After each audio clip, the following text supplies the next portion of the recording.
First the train from London to Liverpool, then a short trip to the docks where I boarded the ferry to Dublin, then the long train ride through Ireland to Belfast. Not a bad ride, but excruciatingly long.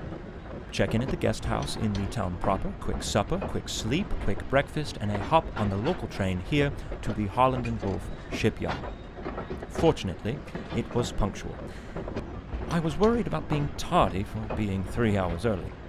My darling Claire always said to me, "Robin, you better get out of the house right now and go be useful for someone." She always did lovingly encourage me to show up for work early and give my best effort.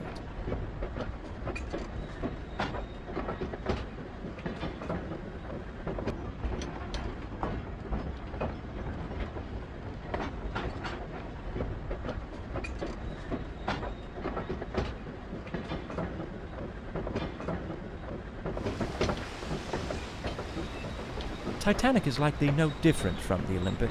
They're structurally identical. The Olympic underwent these trials months ago, so this should be a simple repeat. I board, observe her during the sea trials, vote aye or nay on her certification, and then I ride her back to Southampton. "Come on, Robin, you can't mess this one up," as Claire always told me.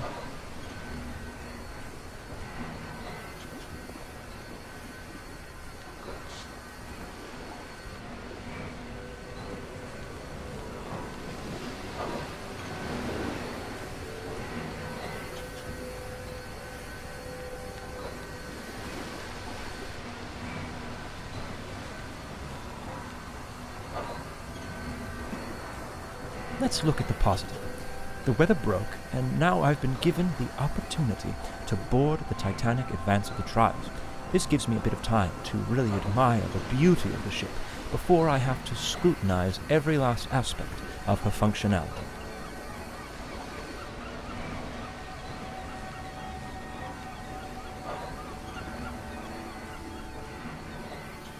I had better find my way aboard. But I suppose there isn't reason for too much haste. No one else has even arrived yet, it seems. Plenty of time to explore, if I desire. I'm quite surprised by the amount of confidence the industry is placing into this ship. She's not even certified yet, and her first ticketed voyage is just a week from now. No room for failure on these trials, I suppose.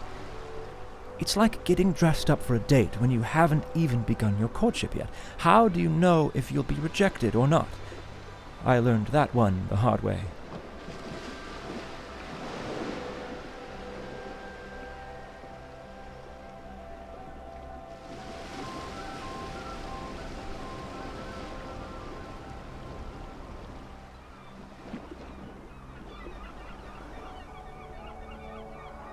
Belfast Lough is beautiful.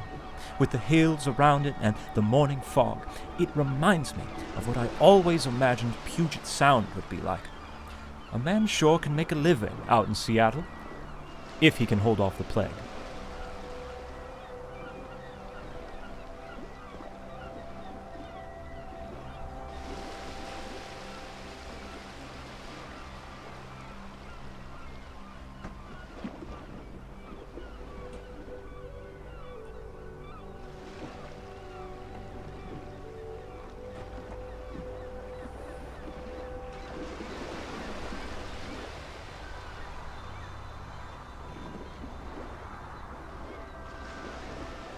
I see they're doing all they can to extend my travel time.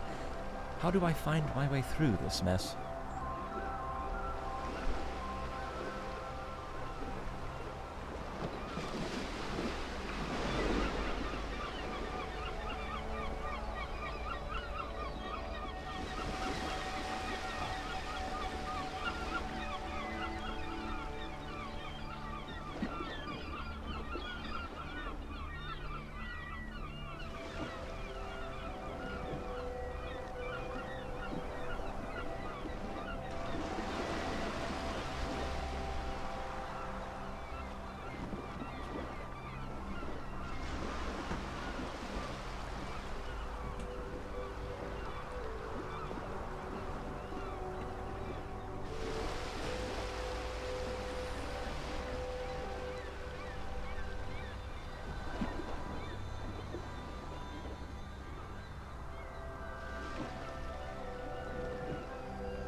You just can't beat that train carriage arrangement. It really stretched my cognitive abilities. People simply aren't stimulated enough these days. Claire tells me that every night.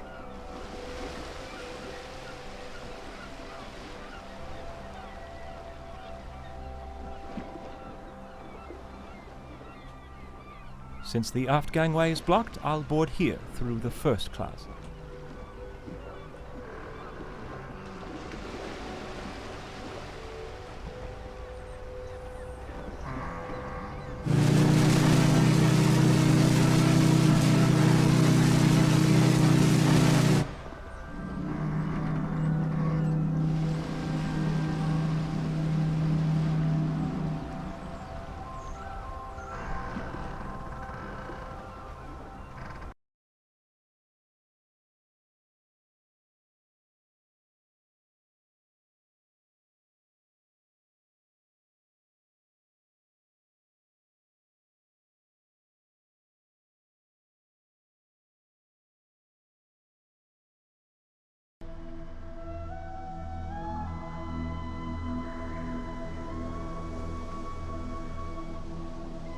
Most first-class spaces should be accessible at the moment, but I may be able to venture down to third class for a spell through Scotland Road on E-Deck.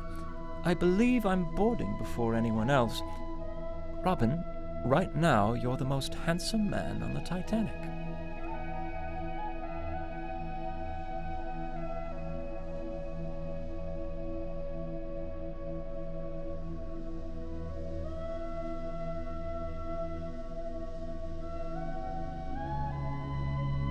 I especially commend them for modifying the bulkhead. I never cared much for what was on the Olympic.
love the wood detailing here.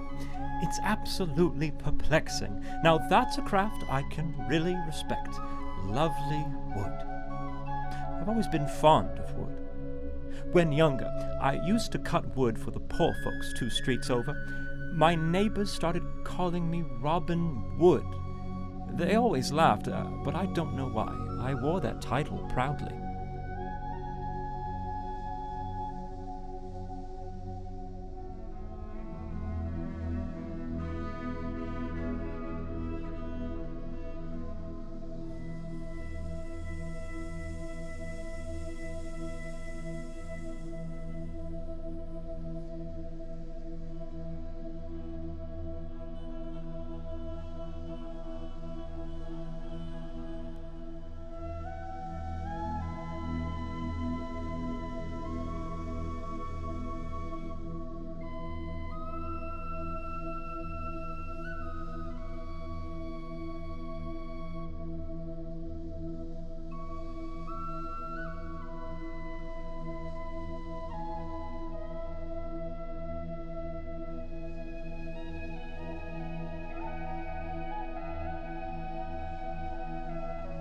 I suppose this won't be open anytime soon. A shame. I would enjoy nothing more than a cup of tea and to sit with a book in the lounge and, well, lounge.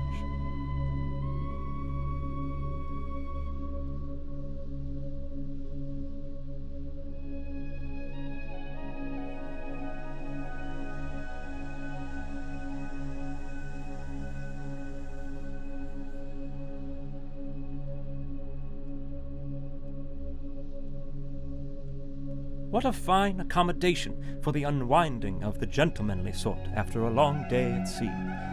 If only it were open now, and there were men in there to socialize with. Perhaps then I'd make some friends.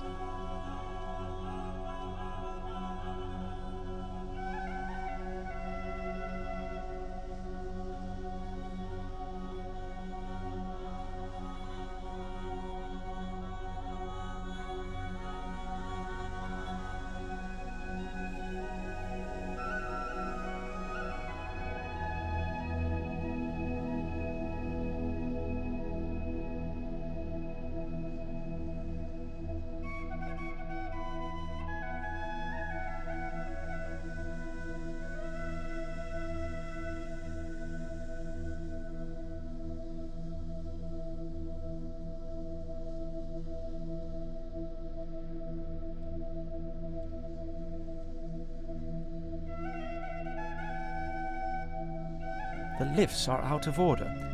That's fine. Real men don't take lifts. Lifts are for women, Claire says. Robin, take the long way up.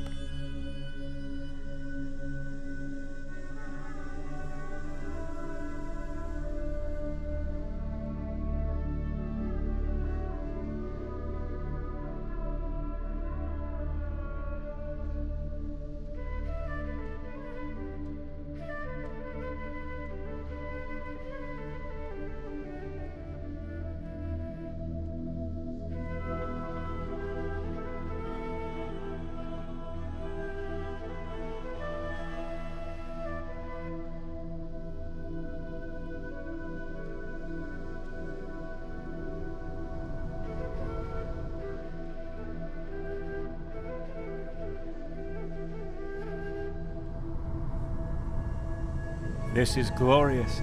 You can near well see half the length of the ship in this corridor.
Oh dear, the door is open.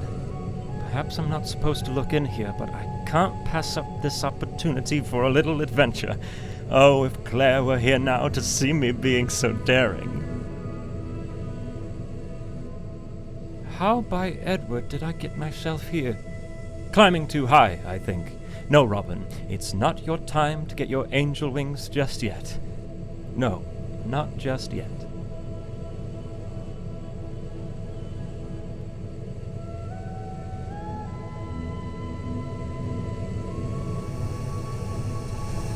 It's quite hot here. Where are the workers, though? Well, I suppose they're likely firing up the other boiler rooms.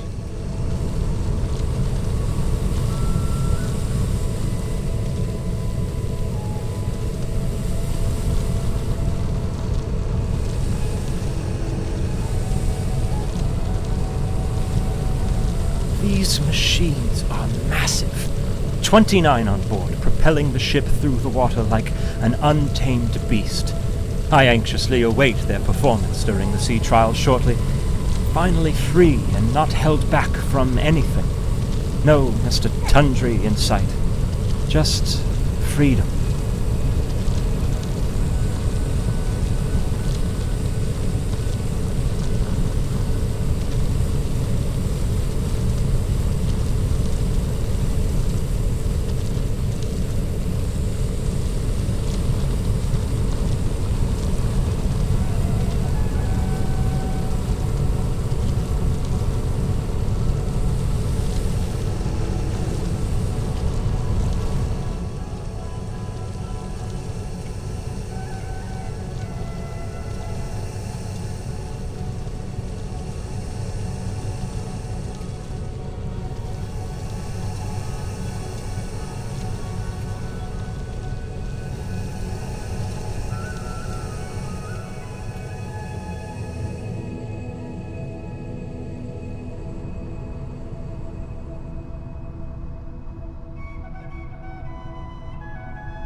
A nice Arabian motif with cooling colors as passengers relax after their time in the baths.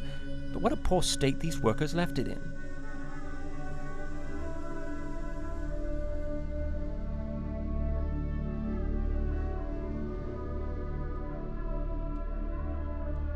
Who on earth is that lucky dog testing out the electric bath? And I believe I see a sliver of the plunge bath as well.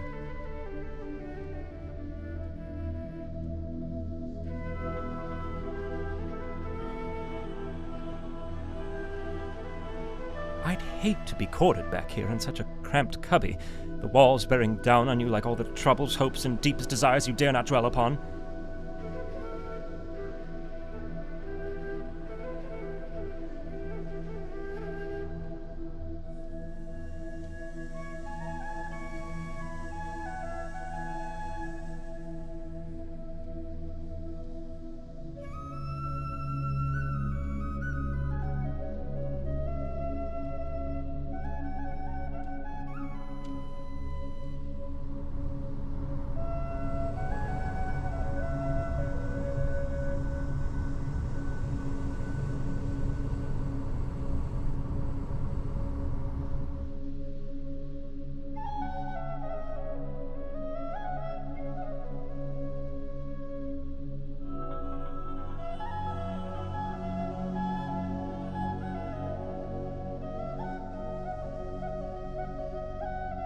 A stark contrast from the first-class accommodations, I should say, but still a major improvement from the other liners I've inspected. In all honesty, I envy these people in the lower class. The world is open to them. They move to America and build their future how they choose. They could be loggers, for example. But father wanted me to be a surveyor like he and his father. No logging for you, Robin. Now wash your ears.